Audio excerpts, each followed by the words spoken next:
If you've had more yeast infections than you can even count in the past year, if you are dreading having sex, not because you don't want to, but because you're afraid of what it's going to do down there, or if you go to your doctor and you're like, oh, it's just BV, it's part of being a woman, here's an antibiotic, then you take the antibiotic, and then you get a yeast infection, and then you take the diflucan, and then you get another infection, and this is the cycle you've been on repeat for the past year or more, we need to talk about what's going on with your vaginal flora. Hi, I'm Dr. Bala. I'm a naturopathic doctor, and I help women understand their bodies so you know what your body is telling you and what you can do about it.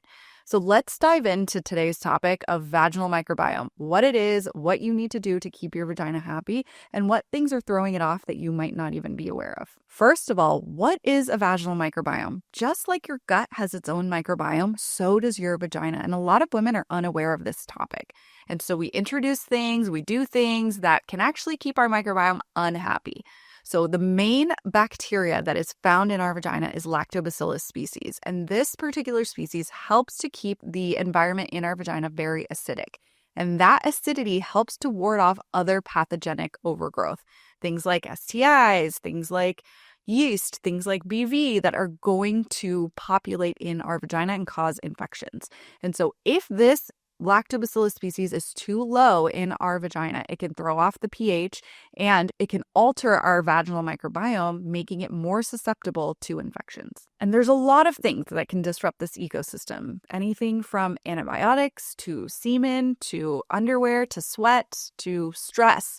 And even our gut health can impact this. So it's really important to understand why we're having these recurrent issues. So keep in mind, your vagina has a microbiome similar to your gut. So here are some common disruptors to your vaginal microbiome that you were never warned about. Every time you take antibiotics, even from your childhood, if it was now, if it was 10 years ago, if it was 10 days ago, this has affected not only your gut microbiome, but also your vaginal microbiome. And that is because anytime we take antibiotics, it is not only wiping out the bad bacteria that we wanted to get rid of, it's also wiping out all of the good bacteria. So if we're not replenishing that, it's going to take a hit. And slowly over time, we're diminishing that healthy bacteria count. Another one is scented products that are marketed as feminine hygiene products. These are absolutely throwing off your pH and your flora. Anything that goes into the vagina should be unscented, unbleached, organic, not full of toxins, because that is also going to throw off the pH, throw off your vaginal microbiome. It's also inflaming delicate vaginal tissue, and that's not what we're looking for. The next one is semen. Semen is alkaline, and often women will have intercourse and they'll say, oh, right after I always feel a little bit itchy, a little bit irritated. I tend to feel like I'm on the brink of an infection. If the vaginal microbiome is thrown off by introducing foreign objects that are alkaline, like semen, getting introduced into the microbiome, what we need to do is protect your microbiome a little bit better. If you have a very weak microbiome, the introduction of semen is going to throw off that flora. And lastly, let's not forget cortisol, stress. Cortisol dysregulation is going to weaken your immune defenses. Also, it's going to decrease blood flow to your vital organs. Your gut flora and your vaginal flora are like this. If one is off, the other one is off. And guess what stress does to your gut flora? It is throwing off your gut. We're not getting enough circulation. We're decreasing the growth of healthy bacteria. We are starting to kill off our healthy bacteria, which makes way for unhealthy pathogens. That same thing is happening in our vaginal flora. I hear so many women come to me and say, what if I'm just going to feel like this forever? What if I can never truly have a body that doesn't have constant infections? What if I can never have intercourse without feeling uncomfortable or worried about getting itchy? That is just not true. You are meant to live a life that feels good, that feels comfortable, and understand what your body is asking for. These are just symptoms that are telling me and telling you something's off, help me out. So here are 5 simple steps that we can take to rebalance our vaginal flora. Number 1 is stop using fragrances anywhere, everywhere. I don't care if it's perfume that you're spraying into the air and walking into, that is still affecting your gut, your liver, and your vaginal flora. So stop using fragrance products. Unplug those air fresheners.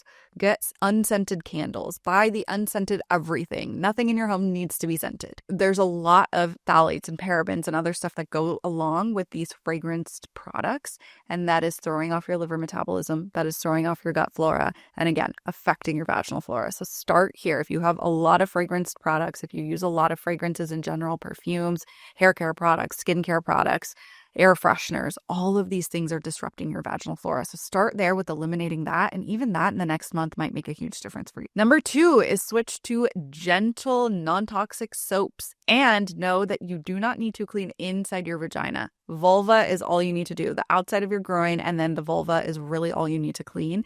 And make sure that the soaps that you're using are very non-toxic and friendly to your skin flora and your vaginal flora, because even though we're not cleaning inside, it still can get in and around it, and that can still be irritating if we're using toxic chemicals. Number 3 is using targeted probiotics. So ones that are really high in lactobacillus, whether you're using them vaginally or orally, is really important to help replenish that population of that specific species so that we can help that protection of your vaginal flora. Number 4, supporting your gut and your liver health, because your vaginal flora is not isolated. Your gut and your liver, your stress, everything plays a role in how your vaginal flora is doing. So if you're struggling with recurrent infections, we need to look at your whole body. It's not just taking in antibiotics. It's not just doing things to support your vaginal health. It's also what's going on the inside if these infections continue to come back. What's happening in your gut? Is there some dysbiosis going on? What's happening with your liver metabolism?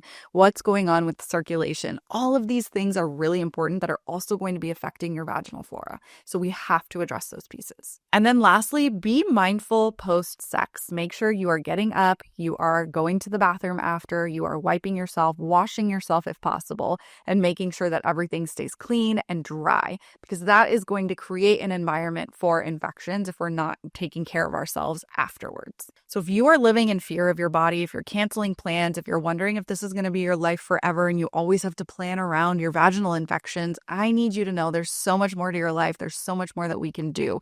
We need to regulate your nervous system. We need to work on that liver health. We need to look at what else might be going on deeper that's keeping you stuck in this loop.